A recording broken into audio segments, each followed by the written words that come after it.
Hello and welcome to episode 6 of the Best Games Period. I'm Jack Gardner. With me today are my co-hosts Jeremy Brown and Daniel Jones, and today it's actually 2016, but we're going to be partying it up like it's the end of 2015, and we are going to be talking about our picks for Best Game of 2015. And I think it's going to be an interesting episode because we actually got together beforehand and talked about what our picks are going to be, and they are all different. So, booyah! They're all over the place. How do you? Maybe we've talked about this before, but not on this show anyway. Do you guys say 20? Well, Jack, you say 2015, but Jeremy, what do you say? 2015 or 2000? Or 2015? I say 2016. Daniel, get with the times. Oh, sorry, it's 16, right? But as far as the best games 2000. of 2015, I say both. It just depends on what flows out of my mouth. I mean, it kind of depends on what else you're saying, right? You gotta make it flow with the rest of your sentences. That's true. That's true. It does kind of just depend on whatever you're talking about at the time. That was really only an issue in 2010. Now I think it's settled science now. Well, and then the year 2000, everyone had to call it Y2K. Well, that's the thing. Everybody's just kind of agreed that it's 20, but to me, it's 2000. You have to be respectful to the year and say, look, the whole thing. You work in a bank, and numbers are really important to you. I don't even look at numbers.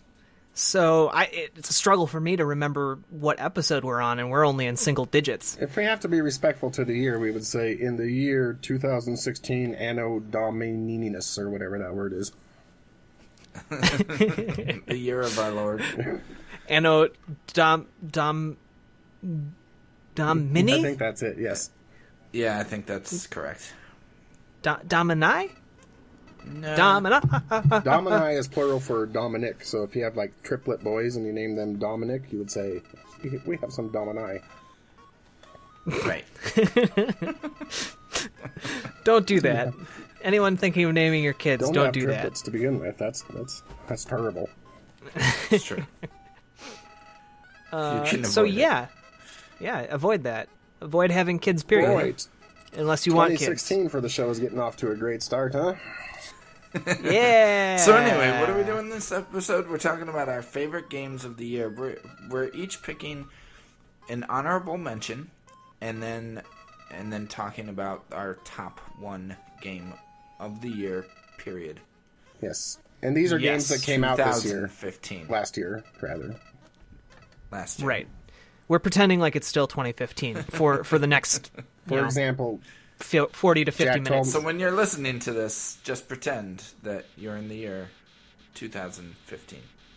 It's a blast from the past. Yes. So Jack vetoed my idea of Dragon Age Inquisition because apparently that came out in the year of our Lord 2015 Anno Domini. Minus 1 year. True. Yeah. The Gregorian calendar.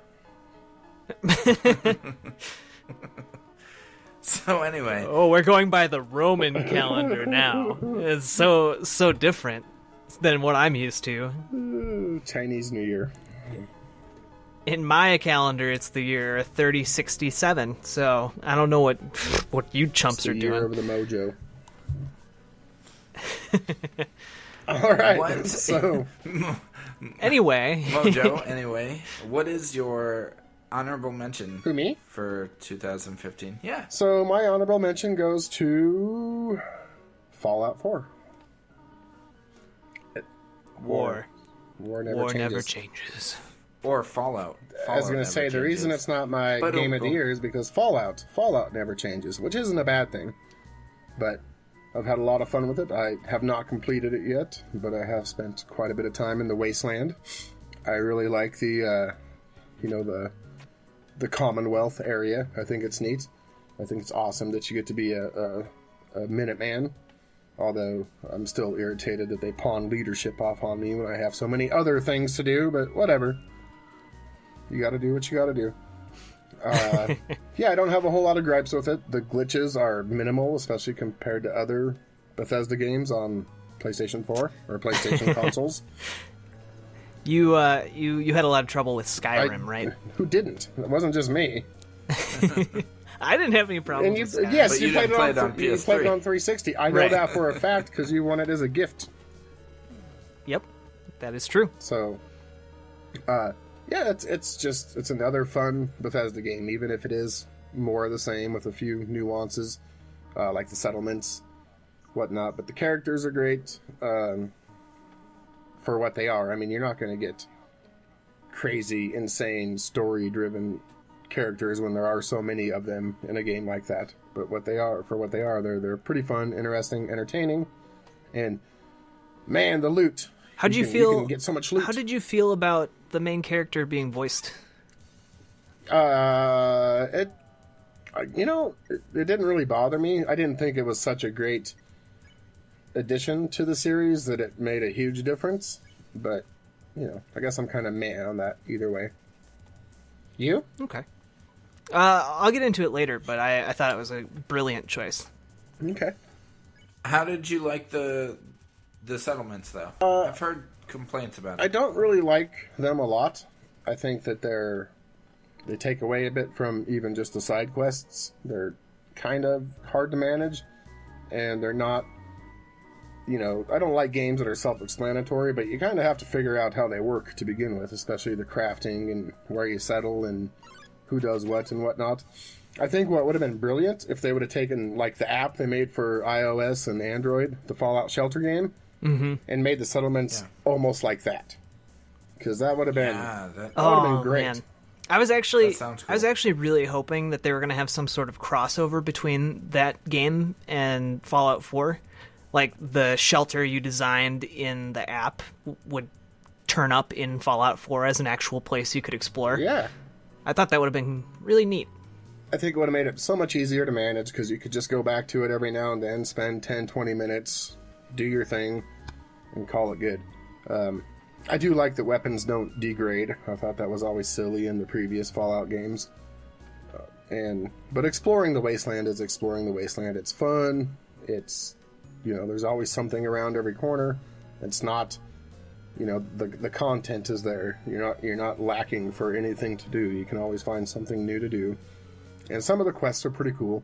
And if you search every nook and cranny, you can find some pretty amazing stories and backstories and things that you wouldn't find if you just fly through the game or, do the main quest only. So, yeah, great game. Agreed. And that's probably why it's my number one, but we'll get to that later. Spoiler! What? Daniel, what was your honorable mention? Bloodborne. Oh, okay. Which surprised me. Like, if you had told me at the beginning of this year that my second favorite game of the year would be Bloodborne and that it was very close to being my favorite game of the year, I would have said you're crazy. You are crazy, sir. I would have said you're crazy. I would have said you are crazy, with The Witcher 3 coming out, stop it. You're silly. and whatever else I was excited for at the beginning of this year, I would have said you are nuts. I would have said Axiom Verge, maybe, not Bloodborne. But no, Bloodborne. Did you play The Witcher 3? I did. Side note? I did. Yeah, what put it over The Witcher 3 for you? Okay. The Witcher 3 was a great game. I loved The Witcher 3 as well, but after a while, I just got to the point where I didn't want to deal with The Witcher 3's crap anymore. Like, just all of the stuff where you have to put different oils on your blades depending on what you're going up against, and you had to use different weapons, and your weapons are constantly degrading, and I had to always be going back to a town to go to a blacksmith, and that was so annoying. There was too much stuff in the way of me just enjoying that game and just exploring the world, that it had too much crap that it put in my way. And I still want to go back and explore and jump back into it a little bit more. I've played probably 20 hours or so. Okay. I played through the entire Bloody Baron and then stopped pretty soon after that. All right. I think it's so interesting, just the time investment that video games take. Like, you can say, I put 20 hours into this game, and there are still going to be people out there who hear that, and they're like, oh, you didn't get, you needed to get past the 30-hour mark, or something like that. It's like, 20 hours is a significant time to invest into one thing. Like, in 20 hours, you can watch all the Lord of the Rings movies extended edition, and probably all the Hobbit movies extended edition, or an entire season of a television show. And I feel like it would have been much more fulfilling. You could have watched The Man in the High Castle twice. However, whoa, I've heard that's good. However, that's great. Bloodborne, on the other hand, I have spent close to 50 hours with. I'm not even close to finishing it because it took me about 20 hours just to get past Father G, the second boss. And I just loved that game. That game is constantly rewarding you. Like, everything you do in that world is meaningful. And I could, even with my kind of short schedule and my tight schedule, and makes it hard for me to really dive into a game like that. I had some trouble getting into Bloodborne simply because I can't sit for 3 hours and play a game, period. Like, I just don't have the time to do that anymore. So I had trouble really getting into it, but then I figured out once I got rolling in an area, like, I figured out I can spend an hour in this area and unlock the shortcut and at least make my way to the boss, if not beat them, and then have the shortcuts unlocked and then just explore and find some items that I need, get enough echoes to go back and level up, and still be productive in an hour, in 45 minutes. And it fit my schedule, but also was incredibly challenging and rewarding at the same time. I just love that game. Yeah. Yep. It was a really great game. Yep. It's still a really great game. It still is. and it was definitely a contender for one of my honorable mention. It was just barely beat out. Here's the thing about that game. I got Metal Gear Solid 5 for Christmas. And it's in my PlayStation, and I'm ready to jump into that. But every time I see Bloodborne on that main page, I'm like, nah, I'd rather go and play that than Metal Gear right now. So I haven't really touched any games except Rocket League since Christmas. But we'll see. Okay. Yeah. Yeah, my honorable mention, and I know I told you guys something different before the show. Whoa. I was originally going to go with Undertale, because that game is really delightful.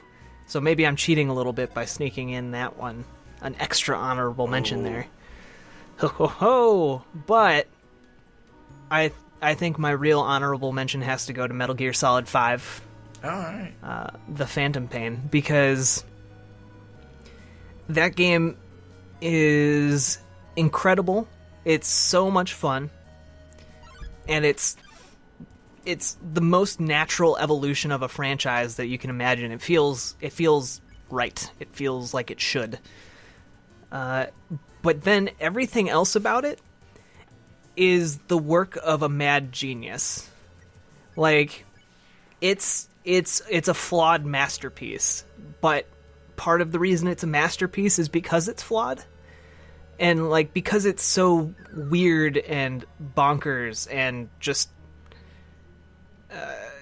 like, one moment you'll be, dealing with the PTSD of, like, a terrible situation, and then the next minute you'll be, running from a helicopter that's piloted by a psychic child that's shooting a giant flame whale at you. Like, that kind of thing is just insane, and you can't you wouldn't be able to do that in anything else. There's no other thing that's possibly like Metal Gear Solid 5. It's just incredibly unique. And it does a lot of interesting things, and not all of those interesting things go someplace that's ultimately fulfilling or interesting, and it has problems with gender representation, and it has problems with, all these different things, but overriding all of that is just kind of the sense that A, they were done purposefully, and B, those purposes didn't always pay off. Like with Quiet, there was a big controversy about Quiet and her design, and they tried to do something interesting there, and it ultimately didn't work.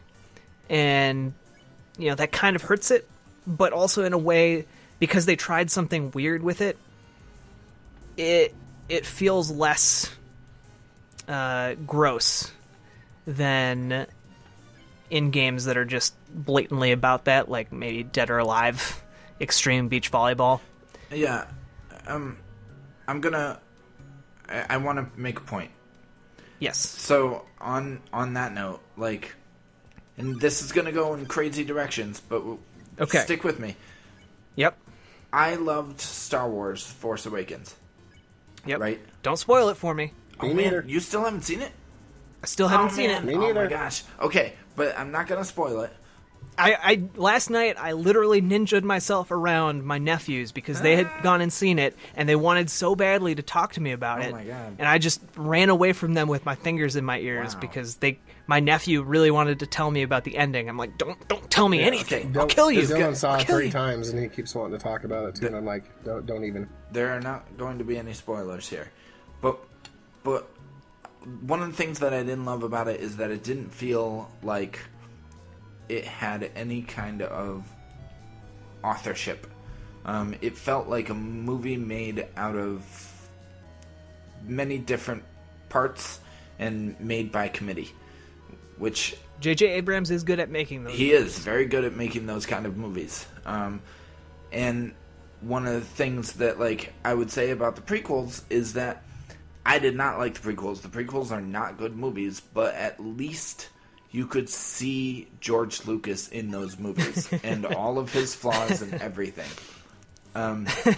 So I'm not comparing Metal Gear to the prequels, but I can understand what you're saying about Metal Gear because even the flaws are kind of accepted because there's such authorship and you can see his vision, and it feels like a Kojima game and a Kojima creation, where at least it has a personality and has its own identity, which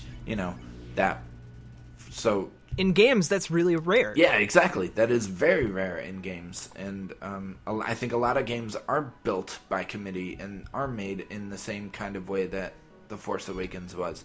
And it's really great to see a big budget AAA game that has that kind of identity. So, I had no idea that George Lucas directed Metal Gear Solid 5. He did. He did. Yeah, that's what he's been doing. Explains a lot. Jack, how many hours did you put into Metal Gear Solid 5? Oh my goodness, I put in so many hours to Metal Gear Solid 5. I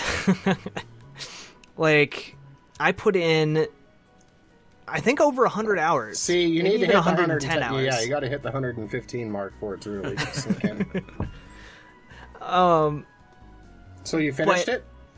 I did. I finished it. I didn't get the super secret ending that you can do if you go heavy into the multiplayer, but it's just a fascinating game. I think in 20, 30 years there are going to be not so many games that people can go back to and look at like how we go back and read classics today and write book reports on them. In 20 or 30 years, if someone were to do the equivalent of that for games, this will be one where they can go back and read crazy amounts into gender politics or political, like the world political climate, or just interhuman relationships. Like, there's a lot of interesting and very literary stuff going on in the Phantom Pain that I really liked. And even if it didn't all work, there was definitely a guiding, purposeful hand behind it all. And it just worked. For me, it was kind of like the video game equivalent of 2001: A Space Odyssey.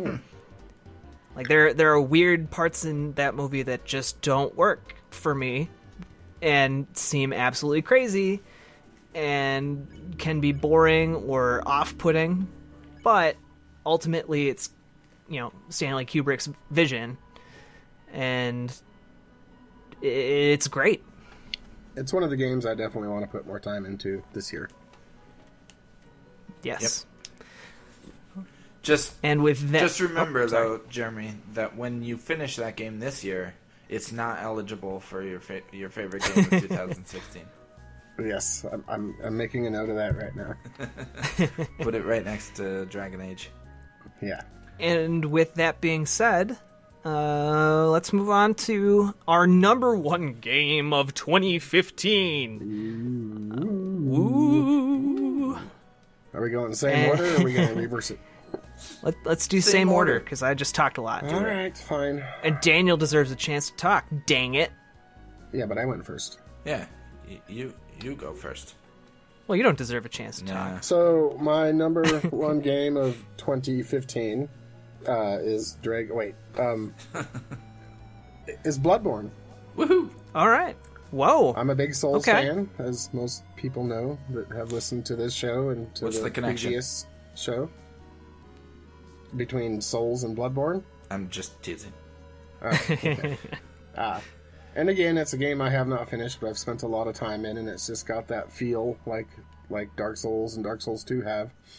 And kind of what Daniel touched on when he was speaking about it being his runner-up, which he's wrong, should be number one, is that it's just so fulfilling to advance, to endure and survive, if you will.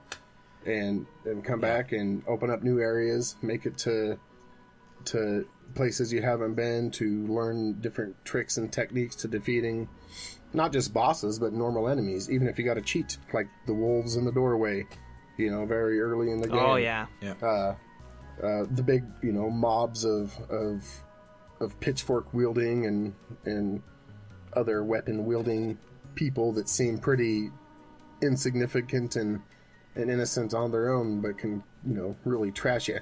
Learning how to draw those people out just the right way and taking them on one or two at a time. The best is going back to that area once you're really high level and just taking them all on at the same time. It's pretty awesome. And the aesthetics of that game are gorgeous and beautiful. I really like that. I don't know if I've heard of people call it Lovecraftian, steampunk, whatever it is. Gothic. Yeah, it's Gothic, Victorian. Yeah, beautiful. It's neat.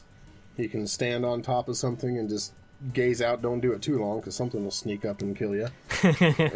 Well, yeah, that's one of my favorite parts of the game, is that no matter how good you are at the game, any one of those enemies can just ruin your day if you're not careful. Yeah.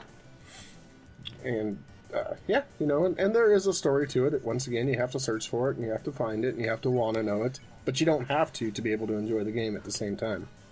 Well, and I also feel it's much, comparatively, much clearer than in the Dark Souls games.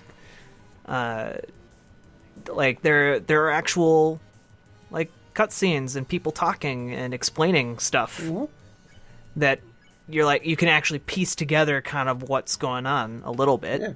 At least, yeah. Yeah, a little bit. It's still incredibly mysterious. But that's part of the mystique about it as well. Oh yeah, definitely. Yep. Yeah. I love how that game overlaps on itself, and you're constantly going back to old areas from, especially when you get to Old Yarnum, not Old Yarnum, the Cathedral Ward, and you you can go to Old Yarnum, you can go to the woods, you can go to, and shouldn't go to the other place, and you have just so many different areas you can go to. You can go to the witches, but when you go to them all, like, they all lead back to the Cathedral Ward, and like each area has all these shortcuts that you can use. The shortcuts are amazing, like just the way that the areas are designed. Especially, like, I don't think it's as well exemplified in any area that I've seen so far as that first area of Central Yarnum. Like, just the way that area overlaps with different bridges and the sewer, and it's just, the level design's incredible. To me, anyway. No, you're wrong. They all suck. Yeah, Daniel, you don't even know what you're talking about. Jeez. You don't even know what a level is. But then it gets really crazy and gets all weird with the Lovecraftian stuff. After you kill the Ram, the vacuous spider, like, everything just gets really messed up. I'm not going to spoil it for you, Jeremy, because I don't think you've gotten there. But it gets crazy. I like crazy. And I'd encourage anyone who's beaten the game and is kind of confused about what's going on. There's a really good, basically, like, summary of all the things that people have pieced together so far about the game, or are speculating about the story. And I think it's called The Pale Blood Hunt. Ooh. If you Google that, it tells an interesting story, and if you read that, the game makes a lot more sense. And there's a lot of interesting tidbits in there that you might not get if you haven't, committed several hundred hours to the game. Is it worth watching even before you finish the game? Because I've avoided it for that reason. It's an article. It's not a video. I've seen videos that do the same thing. Oh, okay. I'm sure they're out there too. But yeah, I don't know. I'd finish the game first, I guess. Yeah. I mean, if you're a fan of games, that game is definitely a hunter's dream. You should play it. Daniel, what was your game of 2015? Fuck you, Jeremy. It was Rocket League. What? What? What? I loved Bloodborne, but I had to come back to Rocket League because every time I play that game, I just have a blast. Rocket League reminded me of Nintendo when they were at their peak. Like... Really? What do you mean? It's just a Nintendo game. It's a very Nintendo-like game. It's very easy to learn, but difficult to master. There's, like, so much depth in that game. You can play it without even knowing that aerial moves are even a possibility. Like, you could play it for a long time without even realizing those are a possibility, unless you play the tutorial levels or watch some YouTube videos. But there's so much depth in it, and it's so quirky. It's incredibly quirky and just really fun in a lighthearted, like, everybody can play it kind of way, but it's not necessarily just a kid's game. It's just a game that everybody can enjoy, and that it just reminds me of some of the best Nintendo games I've played. I don't know. I'm not even talking like multiplayer games necessarily, but like, there's just I know what you're trying to say. There's just something very pure about it. It's very. It is. It is perfect for what it is. I think some people overlook it for like Game of the Year stuff because of how simple it is and the premise, but there's so much depth in that game. I mean, I watched some videos of guys that are really good at that game, and it's unbelievable what they can do. And when you see two teams that are very good and well coordinated go up against each other, the moves that they can pull off are impressive, but even more impressive is the coordination. Like, most people who play that game, there is no rhyme or reason to where that ball is going and how you can get it to go where you want it to go. These guys can coordinate to pull off, like, real freaking plays like they're playing soccer or basketball. I mean, they have strategies that they pull off and can manage to do it. And it's amazing that there is that much depth in that game. But at the same time, somebody like my brother, when he visited for Christmas, they stayed with us, and I had him play Rocket League, and he loved it, and he enjoyed it, even though he could barely even touch the ball. He spent... Well, and I mean, how many hours have you spent in that game? I don't even know. Tons. And more than Bloodborne, probably. And, like, just tonight you pulled off your first aerial goal, right? That was yesterday, but yeah. Yesterday. I mean, like, there's still depth that you're unlocking in right. it, and it's for a simple game, you know, it embraces that easy to learn, difficult to master mantra right. of that I think is really core to what makes, you know, those really enduring classic games last. Exactly. It's a really fun game. I actually enjoy playing it a lot, but I had to stop because I wasn't good enough to play with Daniel, so he would get mad at me. I did not get mad at you, did I? Did I? No, I'm teasing. I might have.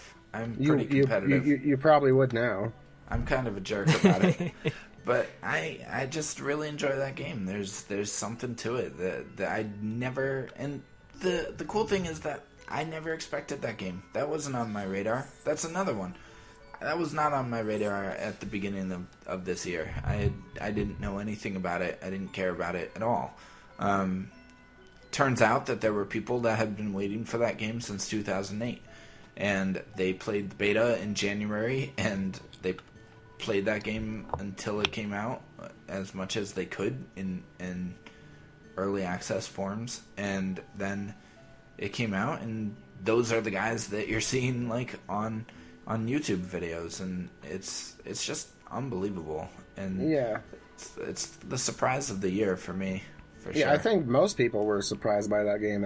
I mean, it kind of blasted off and became a ball for a lot of people. Yep, a ball. Gosh, those puns, Jeremy. Those puns. Oh boy, you keep them coming, you sexy man, you. So I don't know. I loved Rocket League. That's absolutely my game of the year, especially going back to it now and having as much fun as I still do. I find it hard to imagine anyone playing Rocket League and not liking it. I don't know. Did you look up Metacritic for that game at all before doing this? No, I didn't actually. I'd be curious to see how many negative reviews of Rocket League there are. There can't be many. Because I have to imagine that there aren't. Like, I can't conceive of a world in which somebody's like, this game sucks. Yeah. Even the most cynical among us have to at least appreciate that game for what it is. Or if they don't like it, just say, fine, I don't like it. But there's nothing bad about it. It has an 86 Metascore from critics on PC, and an 8 user score. But I'm going to actually look up the PS4, because I feel like there's probably more. Yeah, there's 48 PS4 critic reviews, and it has an 85, and the user reviews are 8.8. So I wonder how many of those were because they got it for free. So there's 3 mixed reviews and 0 negative. We're gonna read some snippets from the mixed reviews, though. Are we? All right. Yeah, we're gonna. I'm curious to know what they have to say. Okay. All right. They're gonna complain about the physics. Okay. Video Gamer, which is the most reputable site that has given it a mixed review. Yeah, pretty much. Actually, yeah. An enjoyable, compulsively playable mix of driving and football. In concept, Rocket League features a combination of forms so childlike it's definitely not to immediately be on board. It's difficult not to immediately be on board. It's football meets driving in the future. Unlike most childlike combos, however, like games journalists and Lego, Rocket League is actually good. Well, that was an interesting sentence. Yes. Unlike most childlike combos, however, like games journalists and Lego, Rocket League is actually good. Okay, well, I'm done reading that review because that's just a weird bit of editorial to put into your review, but whatever. Yeah, they didn't even know what kind of ball it is. They called it football. Another one is 4players.de, and they said, if you're into accessible, over-the-top arcade sport, this might be for you. But be careful when you play. At certain times, the network problems are horrible. Oh, okay. So these people are just judging it because at the beginning they had some pretty bad network issues because they weren't expecting 6 million people to be playing in the first month. Especially in Denmark. I don't think anybody was. Yeah.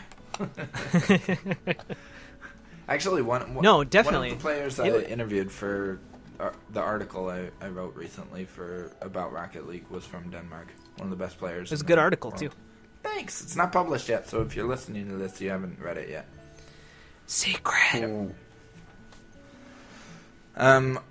Jack, what's your game of the year? Are you going to cheat again and go off? Well, I had 5, and those 5 were blank, blank, blank, and blank. But don't spoil it. You know, I won't spoil it. So my number 1 pick for this year was actually Fallout 4, and I wanted to avoid picking Fallout 4 actually, but the more I thought about what I wanted to do for this show and just kind of what I thought deserved Game of the Year, I thought back on it and I remembered that Fallout 4 really affected me on an emotional level and really, I think, has some of the best game design of the year and I think of the entire series.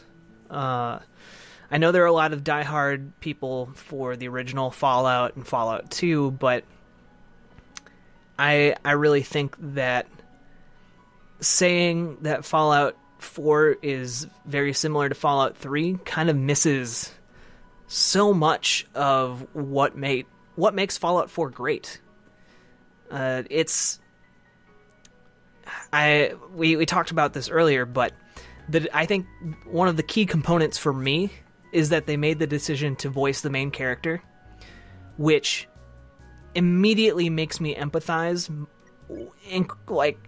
exponentially more with that character because I can't stand silent protagonists. It's hard for me to think of them as characters. To me, they're just, if they're silent, they're basically, I don't know, they're not, a silent character is not a character to me. It is just an icon. So you don't like Half-Life? No, I don't. That's one of the reasons I'm not a huge Half-Life fan. We will be doing a Half-Life episode. We will. Absolutely. And I will stick to it that Gordon Freeman is not a great character. No, he's not. Nobody's claiming that he is. Anyway, no, let's talk about Fallout. You will find that people claim that Gordon Freeman is a great video game character. They're silly. He is not. No, he's not. Gordon Freeman is as much of a character as Pac-Man. In fact, I would argue that Pac-Man is slightly more of a character than Gordon Freeman. So Fallout. Because in Miss Pac-Man, you at least see that he has a family and a relationship, and clearly some charming qualities about him. And plus, he kills he's ghosts. Given his poor wife a terrible eating disorder. The companion cube is a more likable character than Gordon Freeman. That's true. That's true. Anyway, I would posit that a character does not make a game, sir. I would posit that a character makes a large component of a game. I would posit that would we We need to do a Half-Life episode soon. I am so distraught right now, I can't even talk. We should do a few Half-Life episodes. We could call them 1, 2, and 3. Oh, Yeah, the third one would never come out. it's sad. But yeah, right from the beginning, from character creation, I felt way more attached to my character. And for some reason, I usually make male characters, but I decided to make a female character because in the middle of character creation, I realized I could do that. And that whole opening sequence is really great. Like, it's not... I think it's probably one of the most affecting that Bethesda has done. And I guess after Skyrim's opening, I wasn't expecting much, because I think as far as openings to games go, Skyrim, not the best. What are you talking about? I not love the that, best. That dragon in the city. I mean, the dragon attack was I cool. think a lot better than the sewers in Oblivion. Well, I thought that opening was neat, but I didn't like the whole just being in a prison cart for like 10 minutes talking to random people as an opening. I thought it was cool. As opposed to Fallout 4's opening, where you're running to escape a nuclear blast, and you have a family, and you have a kid in your arms, and all this stuff going on, this world building, and then world destruction. And then you get out of the vault for the first time, and you walk around, and it's an area that you've been in before. And I don't know, because my character had a voice and I could like see her like during cutscenes, that's a huge thing for me. Like in Fallout 3, you made your character, you customized their face, you never saw them again. That's true.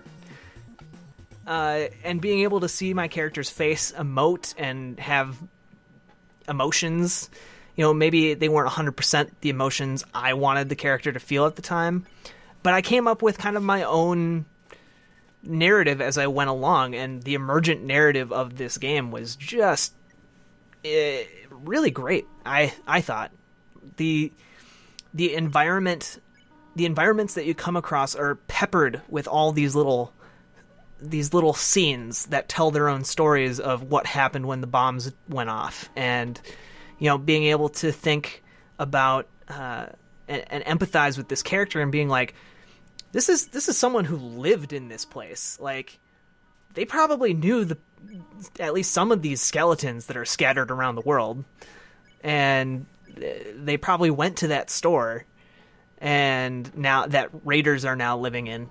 Like, there's a whole lot of like nostalgic loss, I guess, and that's always been there in Fallout games, but I felt like it was really much more powerful in Fallout 4. What I loved about the beginning of Fallout 4 is it was very similar to Indiana Jones and the Kingdom of the Crystal Skull, whereas you ran into a fridge to escape a nuclear blast. That's very true. That's very true. But I kind of lost my train of thought there. But one of the things that I think Fallout 4 is really good at is looping you into the main story. Because in Fallout 3, you're just kind of let out into the wasteland to do whatever. You're trying to find your father or something. And that's fine. That's all well and good. But in Fallout 4, it lets you out into the wasteland right after your child has been kidnapped and your spouse brutally murdered in front of your eyes. And like, you were let out into this wasteland. You've literally lost everything. And the only thing that you know for sure is that your child might be alive out there somewhere. That's a real motivator. That was some really good storytelling, and it made me really want to pursue that main narrative path, which I think goes to some really interesting places and really challenging moral choices that not many games, you know, deal with. It's very, in the end, you have to choose between three factions, and, well, maybe 4 factions, and all of them kind of have good points, to be honest. And it's entirely up to you which faction you choose, but it's a choice that will be incredibly important and determine the fate of this corner of the world. It's really crazy. So you played Witcher 3, yeah? I did.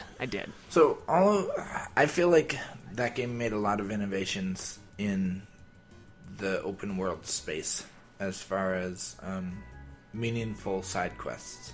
And that's one of the things that I really did love about The Witcher, is that everything you went and did seemed to really have weight to it. Yes. I don't get the same vibes from Fallout 4, but I don't know. Can you elaborate on that? Well, maybe you should try playing Yes. I will try playing it at some point. I don't have it yet. I think that in terms of quest value, The Witcher 3 has some of the best written quests of RPGs in recent memory. Like, I think The Witcher 3 is a really fantastic game that just didn't quite connect with me on a story level overall. Not nearly in the same way that Fallout 4 did. However, I think a lot of the quests in Fallout 4 kind of come down to go here, get that. And that's not super interesting. But what makes Fallout 4, I think, a little bit more rewarding, for me anyway, is the whole aspect of exploration and discovery and the characters that you encounter. Because there are a lot of really cool, really well-written and well-rounded characters. And some of them aren't, like, the best. But then there are also some, like Nick, the android, Nick Valentine, who he knows he's a robot, he looks like a robot, but he thinks and feels like a human being, and has a, like, 1940s detective persona. And he's amazing. Like, you want to run around with this guy and learn more about him. And it's heads and shoulders better than previous companion systems that, like, Skyrim or Fallout 3 had, where people just followed you and you never really learned more about, like, Lydia the Housecarl. Yeah, she just helped carry loot. That's all she was good for. In this game, Nick helps you carry your loot, he fights with you, and the longer you explore with him, the better your relationship gets, and you can learn more about him as time goes on. And eventually, when that relationship kind of maxes out, you get a tangible benefit from hanging out with him. And I think that's really neat. Did you play Fallout New Vegas? I did. I didn't beat it or anything, but I think I put like 15 hours into it or something. You know, some of the character relationships in that were certainly better than Fallout 3, but I do think Fallout 4 takes it to that next level. Yeah, I mean, I will remember certain characters from Fallout 4 for a long time, like Piper, for example. Like, it's so awesome. You encounter a plucky 1930s-esque newspaper reporter in the middle of a completely devastated wasteland who's, like, committed to fighting injustice and rooting out the truth, and, like, is super peppy and, like, goes around asking random NPCs questions. Yeah, that's great. Piper's awesome. And there are just so many little touches in world building that I really enjoy. Like, you'll walk through one of the main towns and there's, like, this whole little subplot going on about a school teacher falling in love with his robot assistant. Or there's a noodle shop in town that is run by a robot that only speaks Japanese. Or, like, there's a lot of really interesting stuff to do. And it's not quite like The Witcher 3, where all side quests are meaningful and impactful, but there are enough of them that were really well written and well done that I was okay with the fact that some of them are what are called radiant side quests and are really just filler to get you experience. Okay. Yeah. And I really wish I could talk about spoilers, but I won't. But the ending, I thought the ending of Fallout 4 was... The ending and story twists of Fallout 4 are just really good and really made me conflicted and think about what I had to do. I think it's probably the first time in a long time that I've actually had to kind of sit down and think about what I wanted to do when a game presented me a choice. All right, that's cool. I think that's a great explanation. Yeah, definitely. All right. Why don't we close the show out by talking about what we're excited about for next year, what we think we might be talking about at this time next year, or this year, 2016. Oh, man. The Witness, hands down for me. Oh my God, I'm super excited for The Witness. Less than a month to wait for that. I know. I've been waiting for that game for so many years. I've been waiting for it since it got announced. I was super excited, and then it took like 2 more years, but it's finally coming. Yeah, I'm excited for that game. I'm interested in that game, but I'm curious because I'm confused by the maze system in that game. Is every puzzle a maze? Or I don't know, but I find Jonathan Blow to be a fascinating man, and I just want to play more of what he has to offer. Yeah, what else besides that? Anything else? Not off the top of my head that I can think of. Maybe Uncharted 4. But I'm not as big into Uncharted as you guys, so... That's true. Would that be your most anticipated, Jeremy? Oh, for sure. Uncharted? But Dark Souls 3 also is up there. Yeah. Oh, yeah. Let me tell you, I am excited for The Last Guardian. I hope it comes out this year, because if it doesn't, why did they re-reveal it so soon? Yeah, I mean, I loved Shadow of the Colossus. We'll have to do a show on Shadow of the Colossus sometime, because I love that a lot more than Eco. Final Fantasy 15, if it comes out this year. Kingdom Hearts 3, which likely isn't coming out this year. Is the new Zelda game coming out this year? No. So. It's supposed to. Really? I thought they pushed it back all the way to new hardware. Yeah, no. I don't think that happened. They have said that it'll come out in 2016. They reiterated at one of the recent directs. Okay. Yeah, okay. Oh, I know I am excited for XCOM 2 and Deus Ex Mankind Divided. You're excited for Deus Ex, yeah. August 23rd, right? Right. Wow, Deus Ex! I am excited for all those games, Uncharted and Last Guardian and Zelda, but there's no game I'm more excited to play and just see what the frick it's all about than No Man's Sky. Oh yeah, that one too. Oh yeah. When is that coming out? Do you have the date? June, I think is what they said. Yeah. Okay. That could be a great year for games, fellas.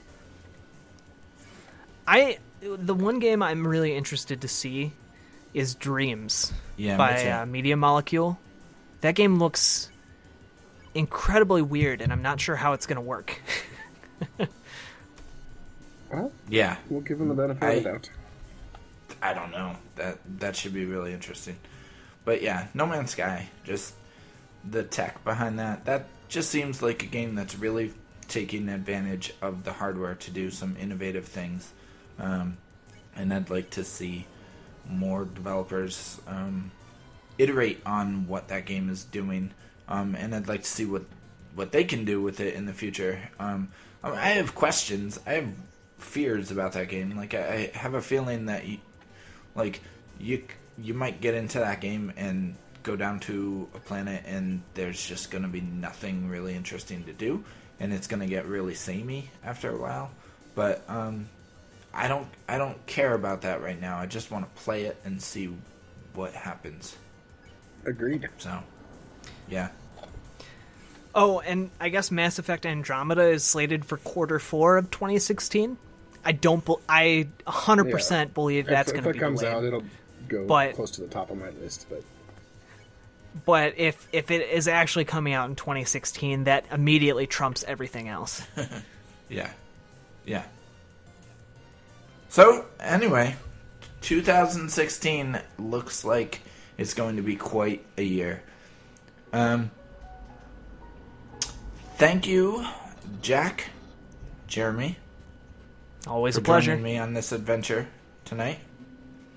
And thank you, listeners out there, for joining us on episode 6. Yeah, episode 6 yep. of the best. Hey, you're supposed to be the big number guy here, Mr. Oh, it has to be 2016. Can't be 2016. Blah blah blah blah. That's exactly how you sound. Anyway, Jack, get up, Jack. Nobody told you could talk. Told you could talk for the rest of the episode. You're done. Well, I'm just saying, maybe you need to see a speech pathologist. This is my about closing. The whole going blah blah blah. I like it. It's a weird nervous tick. Fuck off.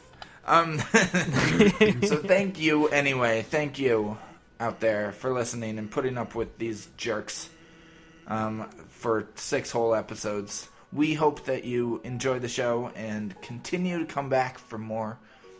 And 2016 should be a great year, not just for games, but also for the best games, period.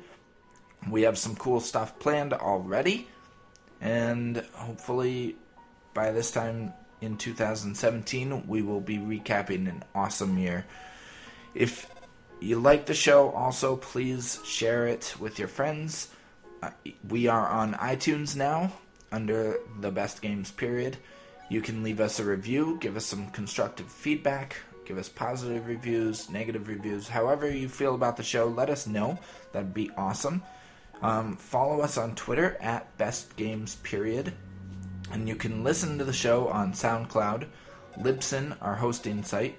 That's Libsyn. iTunes, as I just said, and also you can watch the video version on YouTube as well. So, thank you again for joining us. Wait, what now? What else? What did I miss? We're gonna be doing Metal Gear Solid 4 next week. Oh yeah, and next week, thank you, Jack. We will be doing a show on Metal Gear Solid 4. Wings of Liberty. You don't need to tell him now. I mean, I just told him. So. Jack pretty much had that covered, Daniel. Guns of Liberty. Shut up, Jack. Wings of Liberty is a PC game. StarCraft 2. Yes. Wings of the Patriots. Alright. So anyway, we will see you next week, and we will talk about Metal Gear Solid 4 Snake Fighter. What a thrill in darkness and silence in the night. Damn it, Jack. What a thrill. What a thrill. I'm searching and I'll melt into you. What a fear in my heart, but you're so supreme. I'd give my life, not for honor, but for you. In my time, there'll be no one else.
tree frog. This ordeal, the trial to survive.